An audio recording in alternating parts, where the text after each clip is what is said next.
C'est un endroit à la fois fascinant et terrifiant, souvent associé à des activités criminelles comme la vente d'armes, de drogue, la diffusion de données volées par des hackers et bien pire encore. Un monde parallèle, hors de portée des moteurs de recherche traditionnels où tout semble possible. Si vous utilisez régulièrement Internet, vous avez sûrement déjà entendu parler du Dark Web. Mais ne vous trompez pas, sa véritable vocation est de permettre la liberté d'expression, l'accès à l'information et les échanges sécurisés grâce à l'anonymat. On y trouve également des tonnes de ressources légales et des sites légitimes, souvent dissimulés pour échapper à la censure. Il est utilisé par une grande variété de personnes, allant des journalistes et militants cherchant à protéger leur identité dans des régimes autoritaires, aux forces de l'ordre et aux professionnels de la cybersécurité. Mais c'est aussi une passerelle idéale pour des activités malveillantes, car il permet de mener des activités illégales sans jamais se faire attraper. Enfin presque. Et si je vous disais que vos emails, mots de passe et informations confidentielles sont peut-être déjà en libre accès dessus?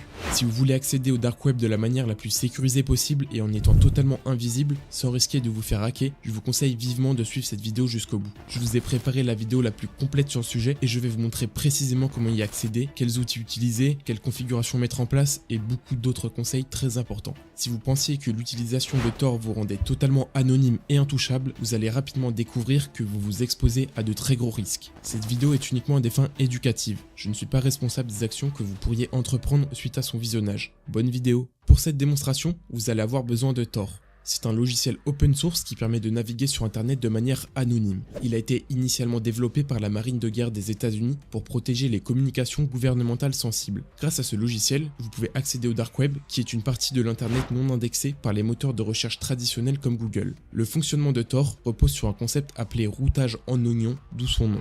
Lorsque vous l'utilisez, vos données ne sont pas envoyées directement à leur destination. Elles passent d'abord par plusieurs couches de serveurs appelées des nœuds, chacun ajoutant une couche de chiffrage et de sécurité supplémentaire. N'importe qui, s'il le souhaite, avec une connexion internet et un ordinateur, peut créer un nœud disponible pour les autres utilisateurs. Cela rend presque impossible pour quiconque, y compris votre fournisseur d'accès internet, de tracer votre activité en ligne. Quand vous utilisez Tor, vos données traversent 3 nœuds successifs. Tout d'abord, le nœud d'entrée, qui est le premier relais qui reçoit votre trafic et voit votre adresse IP réelle, le nœud intermédiaire, qui ne connaît ni votre identité ni votre destination finale, et le nœud de sortie, qui est le dernier relais avant que vos données n'atteignent leur destination finale. À ce point, le chiffrement de Tor est retiré pour que le site web puisse comprendre la requête. Pour simplifier, imaginez que, au lieu de marcher directement vers un endroit, vous traversez plusieurs portes verrouillées. Chaque porte est un nœud et à chaque fois que vous franchissez une porte, vos traces sont effacées, rendant votre destination finale quasiment impossible à identifier. Pour naviguer sur des sites du réseau Tor, vous devez utiliser des adresses en .oignon qui sont spécifiquement conçues pour être accessibles uniquement via ce navigateur. Contrairement aux sites classiques, les adresses en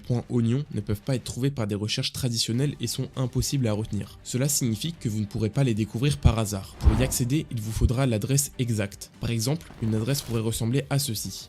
Pour les trouver, il existe de nombreuses bases de données et des annuaires en ligne. Ces ressources sont régulièrement mises à jour car de nombreux sites sur le Dark Web peuvent devenir indisponibles, souvent en raison de leur courte durée de vie, de changement d'hébergement ou la fermeture de services. Vous pourrez par exemple utiliser cette base de données pour trouver ces liens ou The Hidden Wiki disponible sur Tor. Maintenant, parlons d'une autre question cruciale. Faut-il utiliser un VPN lorsque vous accédez au Dark Web? C'est un sujet de débat sur internet avec des tonnes d'articles et de vidéos sur le sujet, mais les opinions restent très partagées. Pour résumer, d'un côté, un VPN peut masquer votre véritable adresse IP, rendant plus difficile pour les tiers de savoir qui vous êtes. De plus, il permet d'éviter à votre fournisseur de savoir que vous êtes sur Tor. Il peut aussi permettre de potentiellement contourner des restrictions géographiques dans des pays où l'accès au réseau Tor est bloqué et ajoute une couche de sécurité en chiffrant votre connexion. Cependant, les inconvénients ne doivent pas être négligés. Même si un VPN ne prétend pas conserver de log, c'est-à-dire d'enregistrement de votre activité, il y a un risque potentiel qu'il le fasse quand même, et nous ne savons pas toujours si ces fournisseurs transmettent ces logs aux autorités. Par exemple, il existe l'affaire PureVPN qui a eu lieu en 2017. Ce fournisseur affirmait ne pas conserver de log, mais a aidé les autorités à retrouver un individu qui harcelait quelqu'un en ligne en utilisant ses enregistrements, montrant ainsi que finalement des logs existaient bel et bien. De plus, Tor lui-même ne recommande pas l'utilisation d'un VPN car il estime que cela peut créer des failles de sécurité. Je dirais que dans 90% des cas, si vous ne savez pas vraiment quelle option choisir, il est préférable d'accéder au Dark Web uniquement via Tor sans VPN.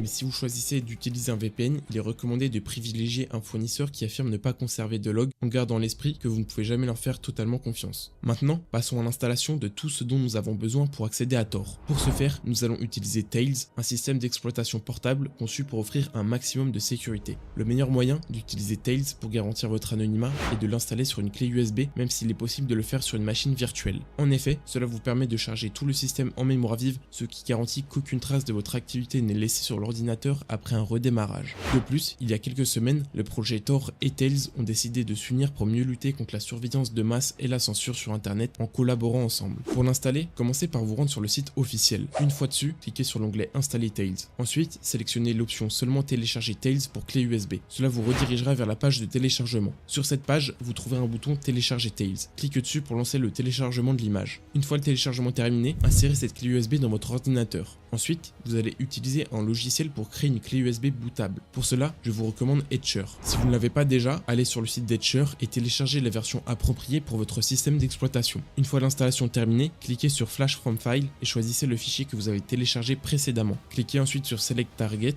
et choisissez votre clé USB dans la liste des périphériques. Enfin, cliquez sur Flash pour commencer le processus de création de la clé USB bootable. Cela peut prendre quelques minutes, alors soyez patient. Voilà prêt à utiliser Tails. Il vous suffit maintenant d'insérer la clé USB dans l'ordinateur sur lequel vous souhaitez naviguer en toute sécurité, de redémarrer et de choisir la clé USB comme périphérique de démarrage. Après avoir démarré votre ordinateur à partir de la clé USB, vous arrivez normalement sur l'écran d'accueil de Tails. Les paramètres par défaut sont configurés pour offrir le maximum de sécurité, donc il est recommandé de les laisser tels quels. Assurez-vous de ne pas cocher l'option de stockage persistant. Cette option permettrait de sauvegarder des données sur la clé USB, ce qui pourrait compromettre votre anonymat en laissant des traces de votre activité. Une fois que vous avez vérifié que tout est en ordre, cliquez sur Start Tails. Lorsqu'il sera complètement démarré, vous serez invité à établir une connexion avec le réseau Tor. Pour cela, il vous suffira de sélectionner l'option Se connecter à Tor automatiquement. Une fois connecté, l'installation est terminée et vous pouvez maintenant lancer Tor. Mais avant de vous dépêcher à aller sur des sites, il y a encore quelques petites configurations à faire. Par défaut, le navigateur Tor protège déjà votre sécurité en chiffrant vos données de navigation, rendant vos activités en ligne bien plus difficiles à surveiller. Cependant, pour aller encore plus loin, vous pouvez renforcer cette sécurité en désactivant certaines fonctions web qui, si elles sont laissées actives, pourraient potentiellement être utilisées pour compromettre votre anonymat. Pour ce faire, commencez par accéder aux paramètres de sécurité du navigateur Tor. Cliquez sur l'icône de bouclier qui se trouve juste à côté de la barre d'URL. Dans ces paramètres, vous pouvez augmenter le niveau de sécurité du navigateur. En choisissant le réglage le plus sûr possible, vous désactiverez ou réduirez partiellement certaines fonctions du navigateur, réduisant ainsi les risques de vulnérabilité face aux attaques possibles. Et enfin, dernière configuration promis et après c'est fini. Assurez-vous que lorsque vous vous connectez à des sites web, ceux-ci utilisent bien le chiffrement HTTPS. Pour vous protéger, il est important d'activer l'option HTTPS Only in All Windows. En naviguant sur Tor, il est important de noter qu'il est tout à fait possible de visiter des sites normaux comme ceux que vous utilisez tous les jours, comme par exemple ma chaîne YouTube.